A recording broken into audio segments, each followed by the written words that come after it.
Dan pertanyaan yang seperti itu juga sempat saya takutkan, sempat saya pertanyakan di kepala saya dulu pada saat saya mengalami gangguan asam lambung, juga sempat mempertanyakan tentang itu. Apakah gangguan asam lambung bisa bahasanya apa ya? Bisa merambat ke organ-organ yang lain, mengakibatkan ginjal, jantung, paru-paru, liver dan macam-macamnya bermasalah. Saya dulu juga mempertanyakan tentang itu. Assalamualaikum warahmatullahi wabarakatuh. Ketemu lagi dengan saya. Pada kesempatan kali ini saya akan menanggapi tentang pertanyaan dari teman-teman kita terkait dengan apakah gangguan asam lambung bisa mengakibatkan organ ginjal kita bermasalah. Ada juga yang bertanya bahwa apakah gangguan asam lambung bisa mengakibatkan organ jantung, organ paru-paru, organ liver, organ empedu dan lainnya bermasalah. Ada juga pertanyaan yang seperti itu. Saya akan membahas itu berdasarkan sebatas pengalaman yang saya ketahui saja, bukan sesuatu yang paling benar. Gini, pada faktanya memang ada di antara teman-teman kita, para pejuang gangguan asam, yang mulanya mengalami gangguan asam saja, mengalami gangguan asam lambung doang. Tapi setelah beberapa tahun kemudian diperiksakan kembali, ternyata hasilnya mengalami organ ginjalnya bermasalah. Dan itu fakta ada yang saya ketahui baru satu. Yang mungkin di luar sana ada 2 atau 3 atau nggak tahu, tapi yang saya ketahui ada yang seperti itu. Ada juga peristiwa atau kasus teman kita yang mengalami gangguan asam lambung doang. Setelah beberapa tahun atau beberapa bulan kemudian diperiksakan kembali, akhirnya ternyata hasilnya organ paru-parunya bermasalah. Itu juga ada dan saya tahunya juga baru satu. Dan mungkin di luar sana juga ada lagi.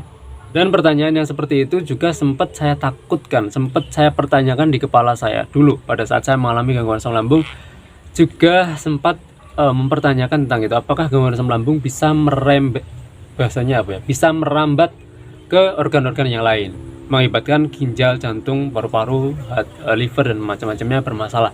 Saya dulu juga mempertanyakan tentang itu. Dan mungkin teman-teman juga banyak yang mempertanyakan tentang itu. Banyak juga dari teman-teman kita yang mentakutkan tentang itu. Asam lambung bisa mengakibatkan organ-organ yang lainnya bermasalah. Itu yang saya ketahui banyak yang mentakutkan seperti itu. Dan gini, teman kita yang mengalami gangguan asam lambung saja terus mengalami organ lainnya bermasalah, itu mengira bahwa itu karena gangguan asam lambung. Dia mengira atau menuduh bahwa sumbernya adalah gangguan asam lambung yang bermasalah, terus mengakibatkan organ-organ lainnya ikut bermasalah. Tapi pada faktanya, bukan fakta yang paling benar, tapi yang saya ketahui tidak seperti itu, teman-teman. Yang membuat organ-organ lainnya bermasalah itu bukan karena gangguan asam lambungnya, tapi adalah karena pola hidupnya tidak sehat. Itu membuat organ yang lainnya ikut bermasalah. Bukan gangguan asam lambungnya, tapi pola hidupnya yang berantakan atau pola hidupnya yang tidak tepat membuat organ lainnya bermasalah. Buktinya apa? Buktinya gini, di luar sana banyak sekali dan gini, teman-teman pasti pernah tahu, pernah mendengar, pernah menyimak cerita ataupun pernah menyimak berita. Di luar sana orang yang sehat, benar-benar sehat tanpa mengalami gangguan asam lambung sedikit pun, orang yang benar-benar sehat itu tahu-tahu mengalami organ ginjalnya bermasalah. Ada juga tahu-tahu organ paru-parunya bermasalah, tahu-tahu organ jantungnya bermasalah.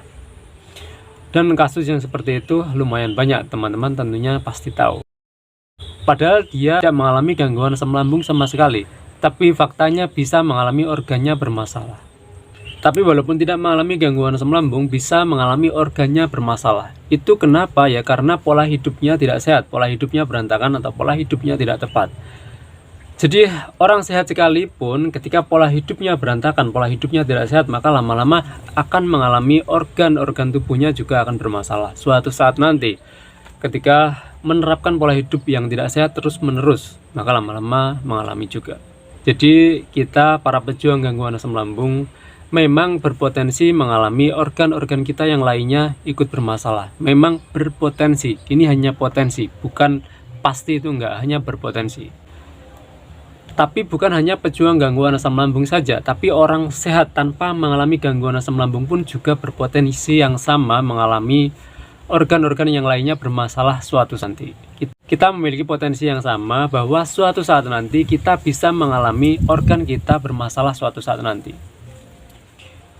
Karena urusannya bukan gangguan asam lambungnya, urusannya adalah pola hidup yang berantakan mengakibatkan suatu saat nanti organ-organ di tubuh kita akan bermasalah. Orang gangguan asam lambung maupun orang sehat semua memiliki potensi yang sama. Dan potensi itu besar atau kecil yaitu tergantung seberapa serius kita menerapkan pola hidup sehat. Semakin kita menerapkan pola hidup sehat, maka ya potensinya akan semakin mengecil, dan itu secara dan otomatis akan seperti itu, teman-teman.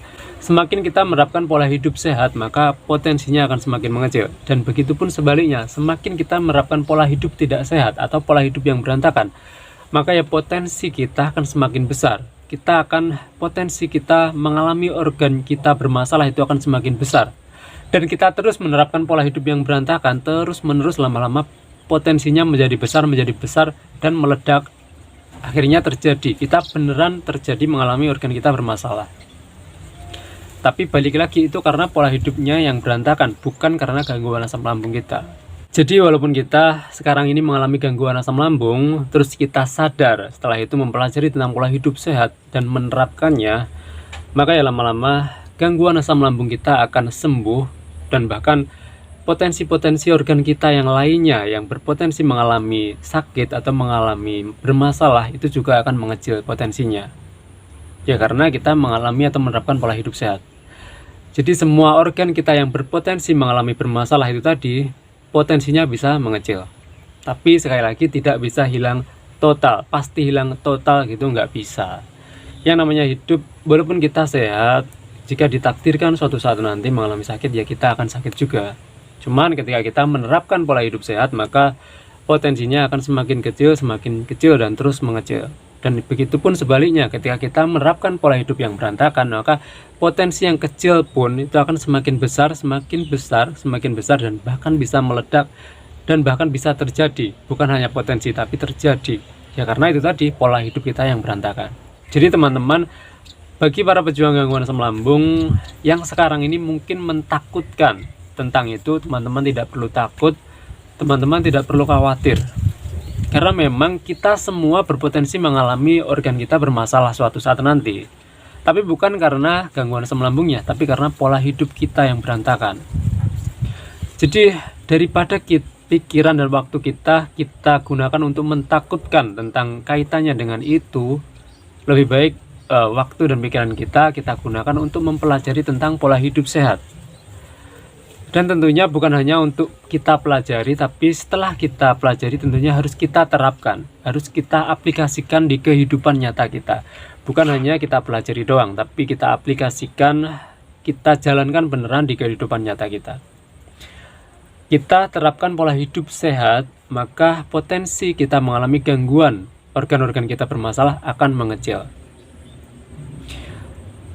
Dan kalau saya boleh usul, kita bisa belajar tentang pola hidup sehat di Dr. Zaidul Akbar, salah satunya, bukan satu-satunya, tapi salah satunya yang saya ketahui adalah beliau, Dr. Zaidul Akbar. Beliau mengajarkan pola hidup sehat yang lebih detail, yang bisa kita menggali ilmu lebih banyak dari beliau.